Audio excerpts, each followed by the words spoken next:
Coach, you guys have faced so much adversity coming in, and you talked about dealing with adversity when it comes up during a game. Talk about, after they made the comeback, how you guys got it stopped. Well, we talked about it all week. Last week we didn't deal with adversity.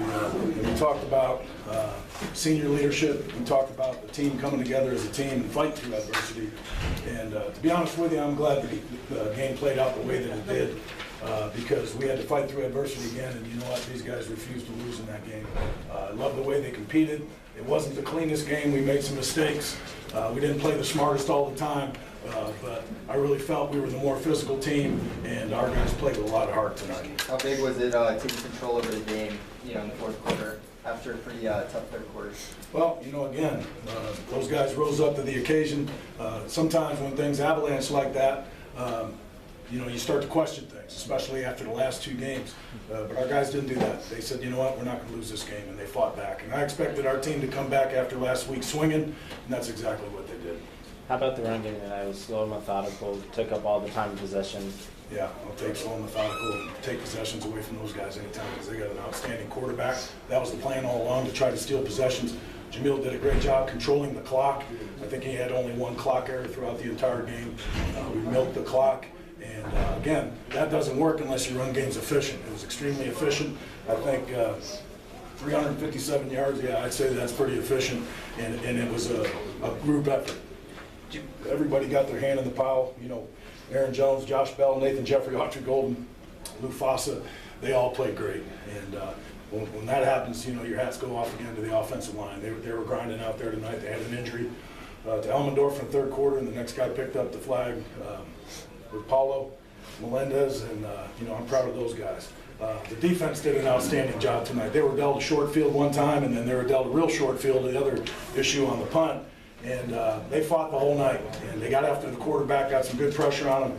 There was a couple big plays, but all in all, they played their hearts out. I think it was a great team effort, and proud of the kids. We're at the bye week juncture. We all need it, probably me too. And then, we're 3-3, 1-1 in the conference, and I think our kids are energized, and I love the way they fought back. Did you come in planning to run Bell 10 times? We came in planning to change what we've been doing. It wasn't working the last few weeks, and again, as I mentioned on Monday, we're not going to sit pat and expect to do the same things with the same people and expect different results. We had to change things up. We dramatically did that with our formations, our motions, who carried the ball, who was blocking. We changed in some of the young receivers. A guy like Zaire Banner comes to mind. That guy was downfield. He was attacking people blocking. He gave us a little spark in the run game as far as blocking. I thought the receivers did an excellent job tonight blocking. On the perimeter, we did a lot of perimeter plays. Some of those popped for big touchdowns, and the tight ends did an excellent job. But all in all, great team win. Great to win on homecoming in front of the Miner fans, who again, they were outstanding tonight. You can tell that they're on third downs when they had big plays to be had. Those guys, the crowd was energized and really affected their team. Talk about Autry. Autry's not only is he a special player, he's a special kid. He's a great student, great person, great character kid. He can do it all. He can return kicks. He can catch the ball. He can run the ball, and we put him in a position we feel now he can make plays all the time. He did carry the ball sometimes. We threw the ball to him. He's a playmaker, and we'd be crazy and stupid if we didn't have our playmakers out on the field. Talk about your ability to close and finish this game successfully. Well, we needed to do that. I think that'll build confidence for our team, knowing that they can do that, knowing that they can respond to adversity and fight back and win a game like that, because in the past, UTEP has lost games like that. And this team wants to be the one that stops the bleeding that says no more. Coach, after two tough games, the importance of this win going into the rest of the season? Well, winning heals a lot of things, and it energizes players. The guys that aren't as hurt, they come back, they practice harder because they're energized. We needed that win for the energy. We're going to get a bye week, get some guys healed up, and then we got a 6-game stretch without a bye week, home and away. So we're going to need everybody healthy, but the players are excited right now, and they're looking forward to the prospects of the rest of the season. How much did the pre-snap movement on offense kind of help open up everything?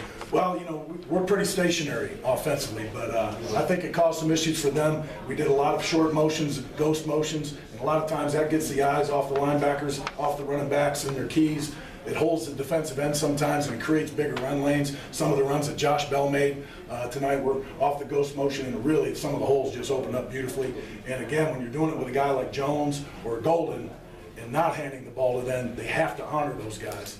And I think you'll see a lot more of that as the season progresses. You brought 3 most of the game on defense, but the defensive line got after. Just talk about those guys. They did, and we played a dime package, and we pressured excellent out of it. A lot of times we're sitting in a 5-man box, but we're always moving the down lineman. I saw that Cooper Brock had his first start because Nick Usher was banged up. He got a sack in the first series. Roy Robertson Harris was awesome tonight. He made the stop on the 4th and 1. He also got a sack earlier and had great pressure on the quarterback. I wasn't thrilled with his personal foul, but I talked to him about that. But I love the guys playing aggressive. Practice schedule next week? We're going to meet tomorrow and have a normal in-season.